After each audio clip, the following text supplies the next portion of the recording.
Hey guys, it's Ben with Ben's Viewfinder, and we are here today to talk about something kind of complicated, and something that not very many people need. But if you're like me, you love this thing, which is my Nikon 14 to 24mm f2.8 wide-angle lens.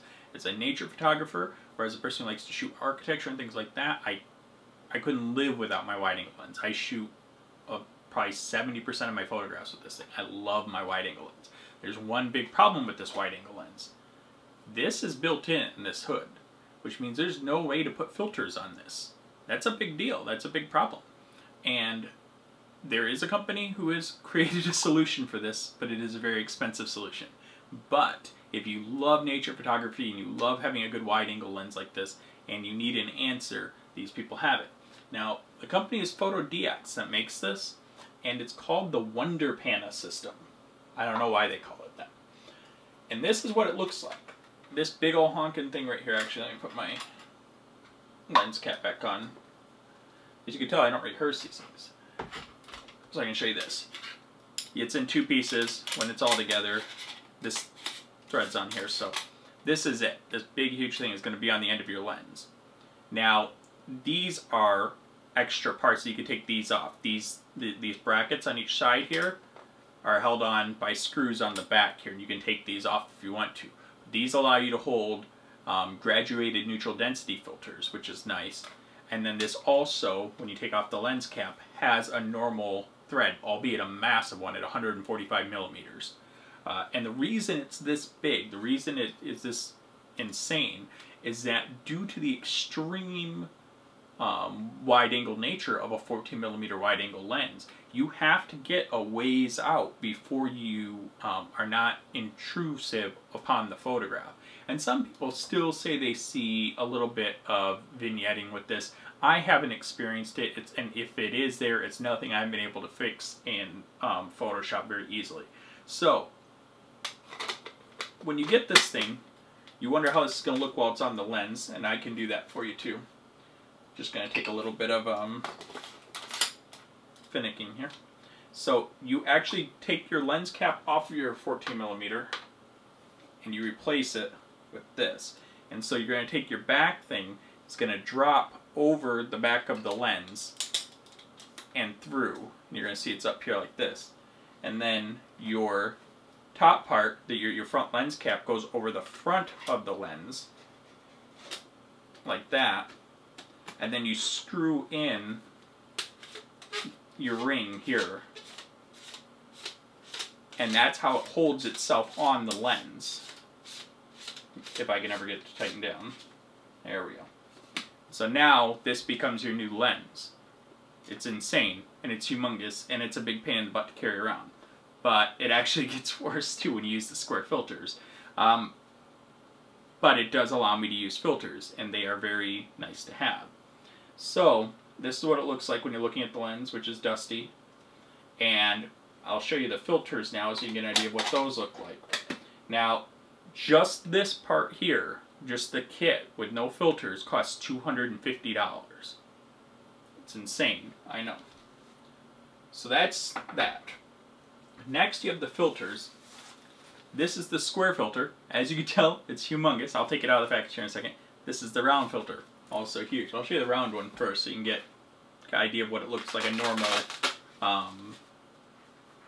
normal filter in comparison. So that's it. That is 145mm. This, $250 just for this filter. Now this is the best filter that they have for the threaded 145mm filters. Is a 10-stop neutral density filter. So it allows me to do long exposures during the day or super long exposures at night. So that's nice. But yes, so that's $250 also. These are $150 a piece. But this is what they look like. You can see this one has fingerprints all over it.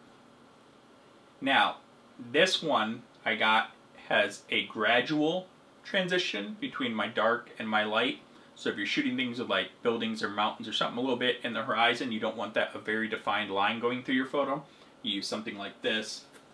And then I have this one, which has a much more defined line between the darkness and the light in the photograph, or in your on your filter. And this is good to use like if you're shooting on the ocean or something with a very flat horizon on it, and you want to just get you want the sky to be you know, at the same exposure level. I said that wrong. If you want to try to properly expose the sky compared to metering with the ground, this is why you use one of these. But what's great about the square filters compared to a circular filter is that you can move this. So once you have this in your system like this, you can slide this up and down as much as you want. So if your horizon or what you're shooting is down here, or you want to compose way more sky, you can shoot with the black part lower. If you're shooting something where you want the sky way at the top of your frame, you can just move it up higher. Where with circular thread-on filters, you can't do that. So that's a very nice feature, and I use that quite a bit actually. So all told, you're looking at $800 worth of filter, I think. What do we say? $250, $255, and then $3 for the 2 square filters. So it's $800 worth of just the ability to use filters on a wide-angle lens. And I find it obscene, and I think it's ridiculous that I have to do it at all. But Nikon, I'm moving stuff. The wide angle is so good, and Nikon's, it's so worth investing in if you're a serious nature photographer, and it solves such a huge problem. Because literally, if you follow me, you know I like to do crappy HDR work sometime. I just enjoy it. I think it looks interesting. And then you'll also notice that sometimes I like to shoot very realistic looking scenes, but I still have to shoot those bracketed anyways because of the fact that it is impossible for your camera to meter a ground and a sky completely properly if you have a very bright sky and a very dark ground. You simply, you can kind of find a medium ground and try to fix it in Photoshop.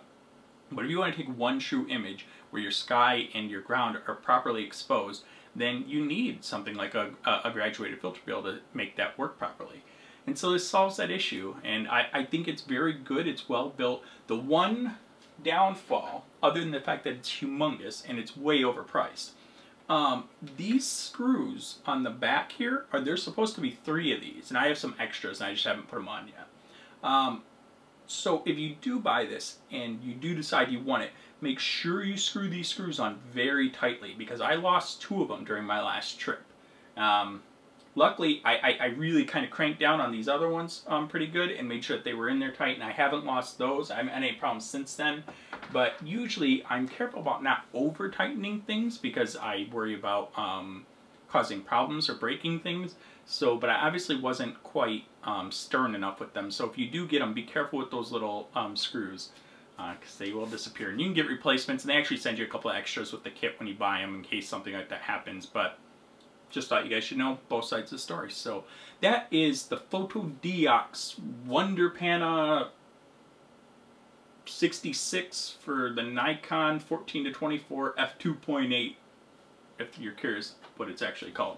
And I got mine from B&H Photo, and you can get yours there too if you like, or anywhere really, I'm sure. But it does work. It is very effective at what it does. It is expensive and humongous though. So hopefully you guys helped you out. If you have any questions for me, just leave comments below. I'll do what I can to answer them. Again, check me out on Ben's Viewfinder. Make sure you're following around with the daily photo that I put up every day for you guys. So, alright guys, thanks a lot.